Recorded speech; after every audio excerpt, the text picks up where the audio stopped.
Hello दोस्तों, yes के target academy 2.0 आपका हार्दिक स्वागत करता है। दोस्तों आज की वीडियो में हम बात करेंगे UP TET previous year exam paper के विषय में। दोस्तों यह प्रीवियस ईयर एग्ज़ाम पेपर कई सालों का कलेक्शन है। दोस्तों बहुत ही इंपॉर्टेंट क्वेश्चन है, सारे क्वेश्चन यहीं से आते हैं। दोस्तों एक बार ध्यान से आप लोग देखिएगा, वीडियो को लास्ट तक ज़रूर देखिएगा दोस्तों, क्योंकि बीच में हमने ऐसे क्वेश्चन करवाए हैं जो आपको हूबहू परीक्षा में आ सकते हैं। दोस्तों तो वीडियो को स्किप मत करिएगा, लास्ट तक ज़रूर देखिएगा। तो चलिए दोस्तों, शुरू करने से पहले एक छोटा सा रिक्वेस्ट आपसे है दोस्तों, वीडियो को लाइक कर दीजिएगा और चैनल को सब्सक्राइब भी कर लीजिएगा, ताकि अन्य सब्जेक्ट के भी प्रीवियस ईयर के पेपर आप तक आसानी से पहुंच सके। तो दोस्तों चलिए शुरू करते हैं।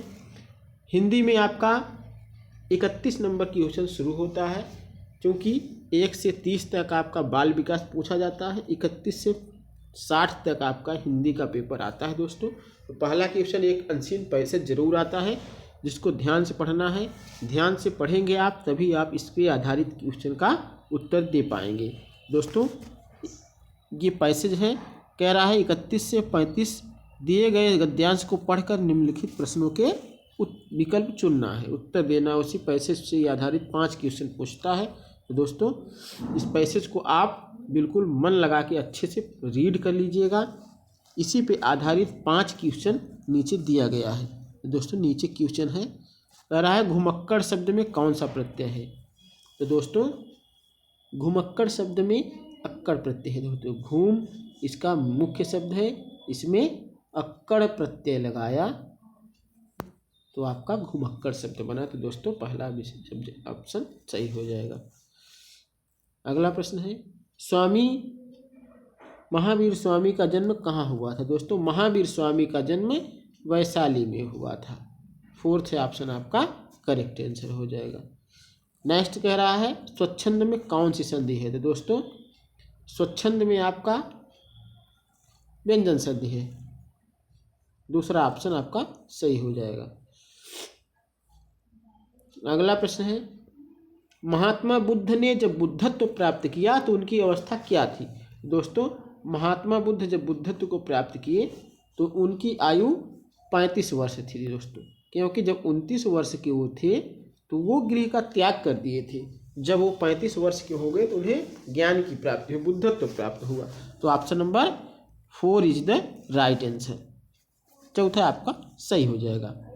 अगला प्रश्न 31-35 नंबर पूछ रहा है, श्रुति धर्म का क्या अर्थ है। दोस्तों श्रुति धर्म का अर्थ ये वैदिक धर्म से लिया गया है, श्रुति धर्म वैदिक धर्म से संबंधित है। Option number 2 is the right answer. Next है अंग का उच्चारण स्थान क्या होगा। दोस्तों अंग का उच्चारण स्थान नासिक हो जाएगा। दोस्तों ऑप्शन नंबर ए सही है। अगला प्रश्न है 4 गज मलमल में कौन सा विशेषण है। तो दोस्तों 4 गज मलमल में आपका परिमाण बोधक विशेषण है। दोस्तों option number 3 is the right answer. अगला प्रश्न समास का विलोम क्या होगा। दोस्तों समास का विलोम आपका व्यास हो जाएगा, समास का विलोम आपका व्यास होता है। Option number A is the right answer, first आपका सही हो जाएगा। अगला प्रश्न है शून्य का तद्भव। दोस्तों यह टाइपिंग मिस्टेक है, शून्य का तत्समरूप होगा। तत्समरूप क्या होगा। तो शून्य का तत्समरूप आपका शून्य हो जाएगा। Option number 2 is the right answer. Next question है आँख की किरकिरी होने का क्या अर्थ है। दोस्तों आँख की किरकिरी होने का अर्थ है अप्रिय लगना, फर्स्ट ऑप्शन आपका इसमें सही है।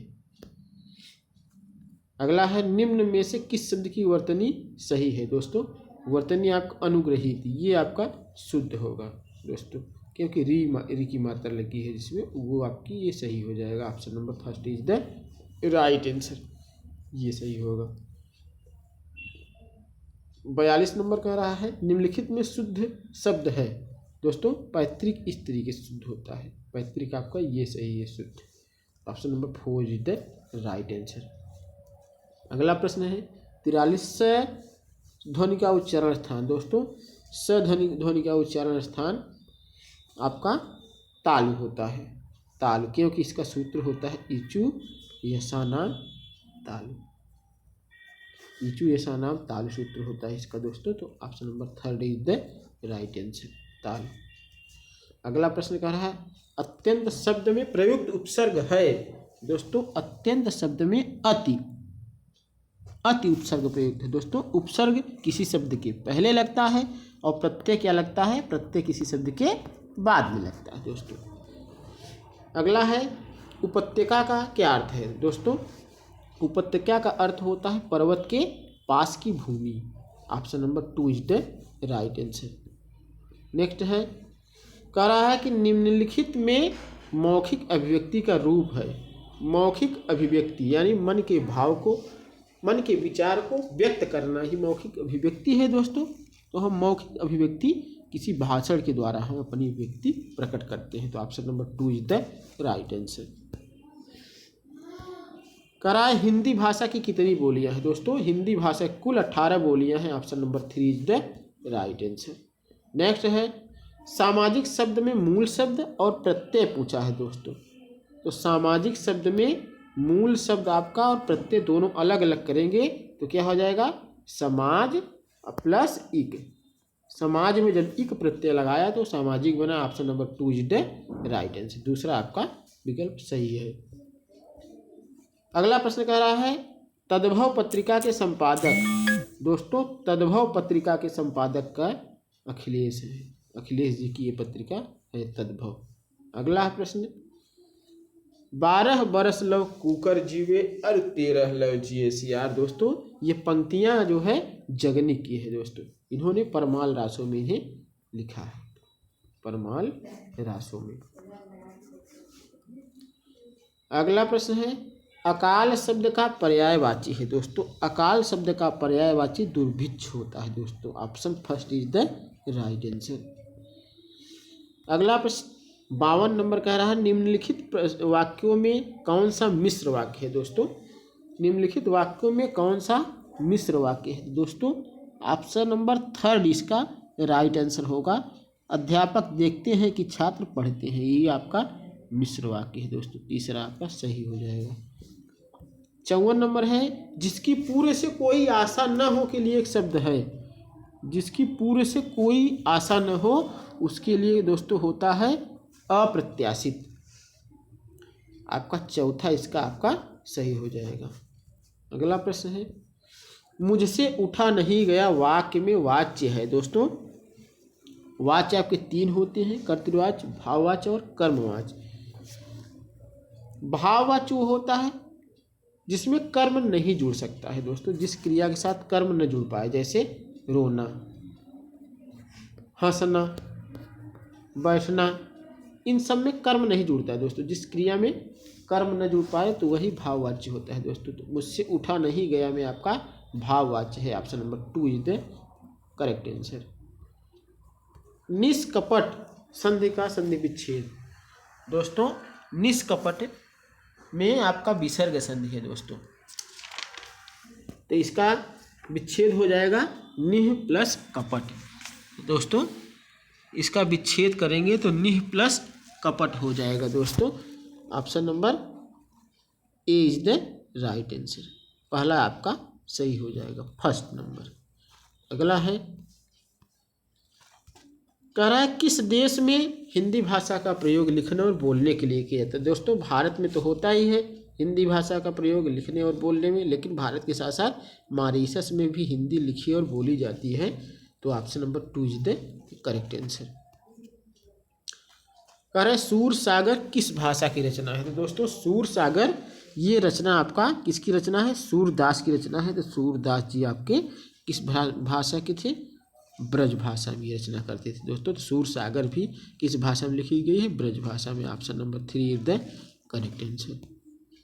वीरों का कैसा हो बसंत। दोस्तों वीरों का कैसा हो बसंत कह रहा कौन लिखा है, वीरों का कैसा हो बसंत।